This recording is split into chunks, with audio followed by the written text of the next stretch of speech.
បាននេះជាវីដេអូនៃសោកនាដកម្មមួយដែលបានកើតឡើងដល់រន្ធត់បាទនៅឯប្រទេសថៃនៅក្នុងការរញ្ជួយដីមួយដែលបានរហូតដល់ទៅ7.7 វិកទ័រឯនោះបានធ្វើឲ្យអាគារជាច្រើនមានការញាប់ញ័រនៅឯទីក្រុងបាងកកប្រទេសថៃ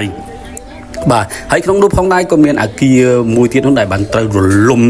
ដួលទាំងស្រុងតែម្ដងបាទគឺធ្វើឲ្យពលរដ្ឋកម្មករមួយចំនួនក៏ដូចជាបងប្អូនកំពុងតែធ្វើនៅលើអាគារហ្នឹងហើយហ្នឹងគឺបានត្រូវសង្កត់នឹងជាប់នៅក្នុងគំនរអបែកនេះបាទហើយនេះគឺជាសកម្មភាពនៃក្រមសង្គ្រោះរបស់ប្រទេសថៃបាទដើម្បីសង្គ្រោះទាញពលរដ្ឋកម្មករដែលបានជាប់គាំងនៅក្នុងការបាក់រលំនៅអាគារដ៏ខ្ពស់មួយនៅក្នុងទីក្រុងបាងកកនេះគឺថាពិតជារន្ធត់ណាស់គឺថាអ្នកខ្លះបានបាត់បង់ជីវិតជាច្រើនអ្នកបាត់ហើយអ្នកខ្លះទៀតគឺកំពុងតែសង្គ្រោះបន្ទាន់បាទពេលហ្នឹងគឺមានការជំលះប្រជាពលរដ្ឋទាន់ខ្លះផងណាបងប្អូនបើសិនជាអត់មានការជំលះទេហើយអត់មានការរត់ចេញទាន់នោះទេគឺថាមនុស្សជាច្រើនអ្នកក៏ត្រូវបានបាត់បង់ជីវិតក្នុងការបាក់រលំសង្កត់នេះផងដែរហើយរន្ធត់មែនតើហើយមិនមែនត្រឹមតែប្រទេសថៃទេគឺសូម្បីតែប្រទេសមីយ៉ាន់ម៉ានោះក៏រងការបាក់